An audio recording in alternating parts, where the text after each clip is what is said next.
Hello everyone, it is Katie here from the Queen of Teen Fiction, and it is time to talk about the books that I have been reading throughout March.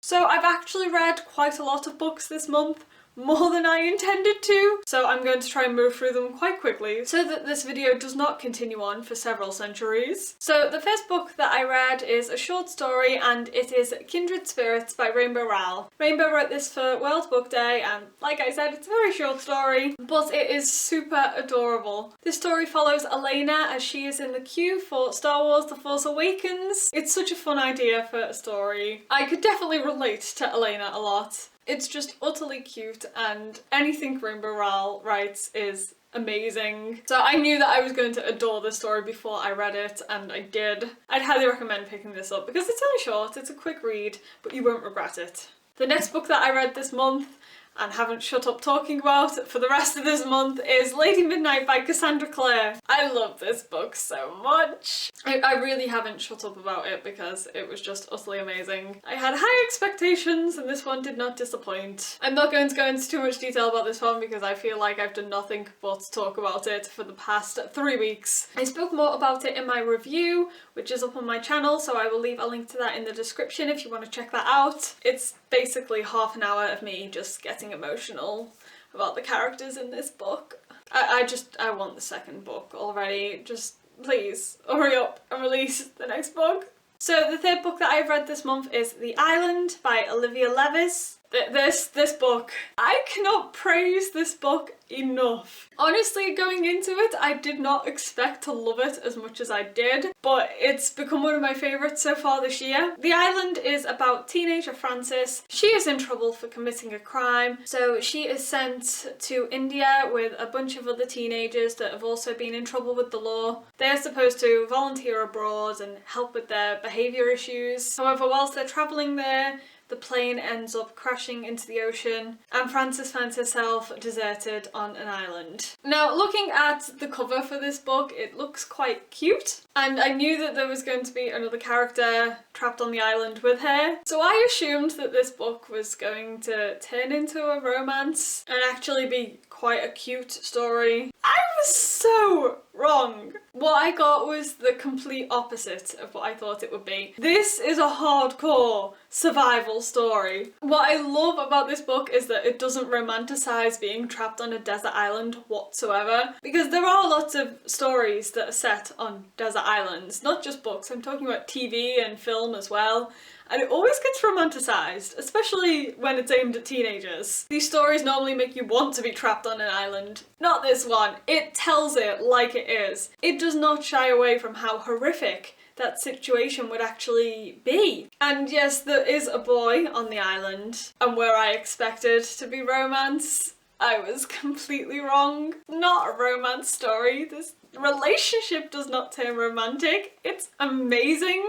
You don't know how happy I was that that didn't turn romantic, because of all the books I read, there is always a romance. So a boy and a girl trapped on an island together. You can see why I thought there'd be romance, and there isn't. It's amazing. This book is everything that I wanted in a YA novel, and I would highly recommend it, because it's great. The next book that I read this month is North Face by Matt Dickinson. This is the sequel to The Everest Files, which I read a couple of months ago and spoke about in one of my wrap-up videos. I said that that book was the first one in a trilogy, and this is the second book. The character Ryan goes to base camp to get a closer look at Mount Everest. And whilst he's there, an earthquake happens and there are avalanches all over the mountain. He ends up meeting a girl named Tashi, who is a yak herder with her family at the mountain. He discovers that her brother is trapped high up on Everest, and so he makes the risky decision to help her find her brother. I really love the first book in this series, and I love this one just as much. It's just such an action-packed story,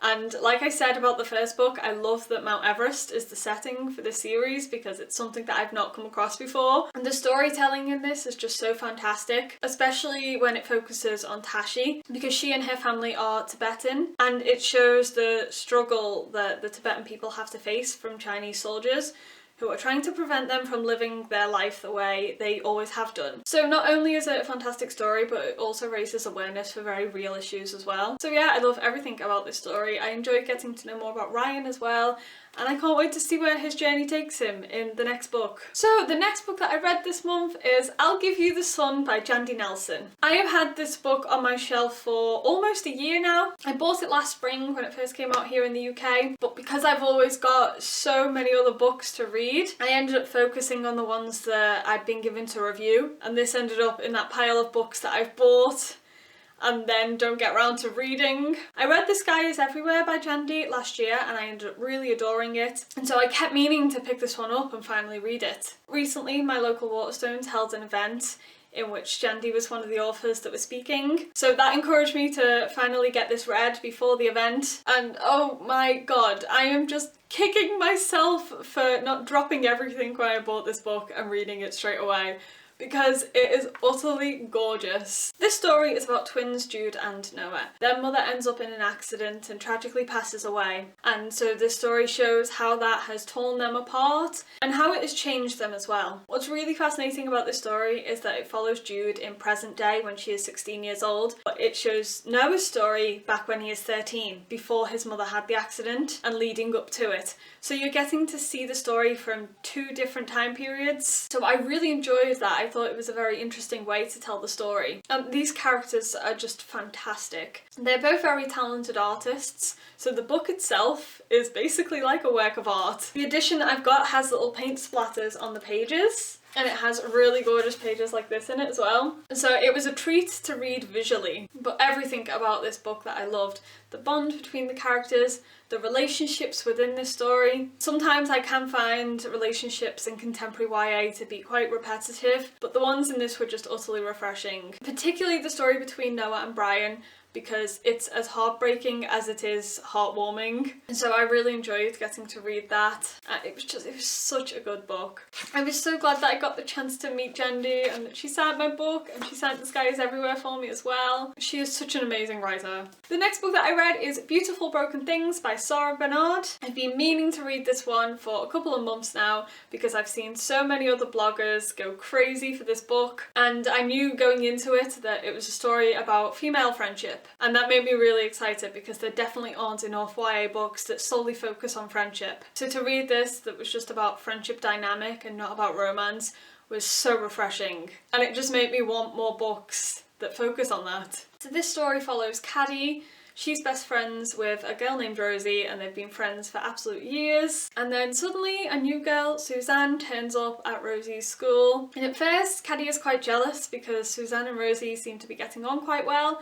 Caddy is in a different high school, so she doesn't get to see Rosie throughout the day, and she ends up quite scared that Suzanne's going to take Rosie away from her. But then Caddy and Suzanne end up forming a bond. Caddy ends up getting to know a lot about Suzanne's past life, and she ends up connecting with her in a way that nobody else really connects to Suzanne. Such a great story, and the writing in it is just beautiful, and it's very, very believable as well. It's also a great UK YA story as well. You know, I'm always talking about how much I love UK books. So yeah, I really enjoyed reading this one. So the next book that I read is Paralyzed by Sarah Noff. This is the second book in her Vagabond Circus series. I read the first book, Suspended, last month, and I spoke about it in my last wrap-up video. This sequel picks up exactly where the first one left off. This is a series set in the circus, as you might have guessed. And I mentioned when reading the first book that the characters in this series were really fantastic, and I continue to think that throughout this book as well. There's such a wide variety of characters to get to know,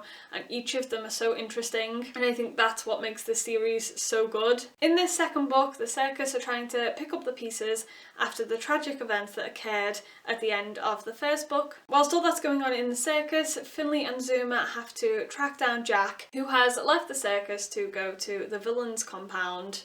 The villain in this series is Charles Knight, and he is utterly creepy, and so they're on a rescue mission to get him. So the story kind of splits between what's going on at the circus and what's going on with Zuma and Finley. So there's never a dull moment, there's always something interesting going on, and I'm just really enjoying this series. Okay, so finally, the last book that I've been reading this month, or should I say books, because I'm going to talk about all three of them at the same time. And those books are the Raven Cycle series by Maggie Shivata. I have read all 3 of these books this month. I'm just gonna hold one up instead of trying to hold all 3 books up, because inevitably I will drop one. This series, oh my god. So many people recommended this series to me, and I avoided it for so long. In all fairness, the blurb does not sound very appealing to me at all. The blurb sounded quite cliche YA fantasy to me.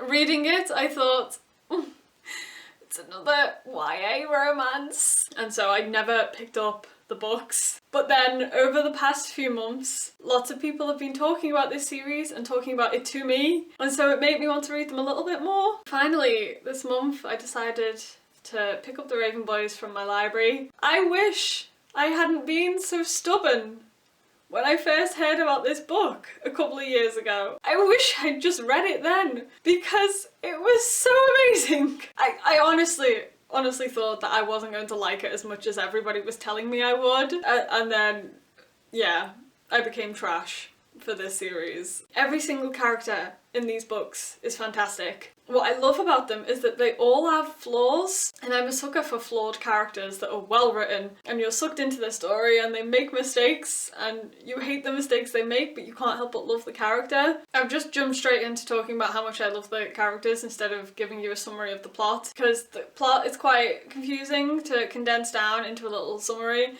but I'll leave Goodreads links to all the books in the description anyway. But yeah, anyone that hasn't read these books yet, I would highly recommend them. I know the last book comes out at the end of April. I'm so glad that I read the series before the last book. Honestly, I regret not picking this up a lot sooner, because I had been aware of the series for a long time and just ignored it, and I wish I hadn't ignored it. I'm just jumping straight in a month before the series is due to end, and that makes me sad. I feel like I haven't left myself much time to prepare for the final book either. But yeah, anyway, this is a fantastic series. Jumping straight in as one of my favourites. Oh, I need to talk as well about how subtle the romance is in this series, considering I thought it was going to be all about the romance. How wrong was I? This is probably one of the most subtle romances I've ever come across in a YA series before in my life. If you like slow burning relationships, then this series is for you, because this takes slow burning to a whole new level. And it's great because I'm reading a YA fantasy book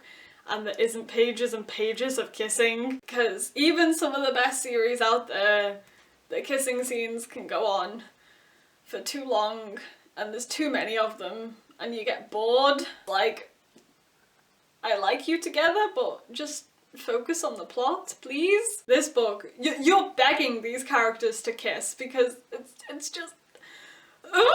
So this is pretty much everything that I want in a series. It follows a wide variety of characters. It doesn't just focus on one main character. The plot, like I said before, it's too much to condense into a summary. There's dead Welsh kings and a magical forest, psychics and the supernatural. It's everything. It's everything. So glad I started reading it. So they are all the books that I have been reading this month. I'm very lucky that I adored every book that I read this month. There wasn't one that I thought, everything was great. I had a great reading month.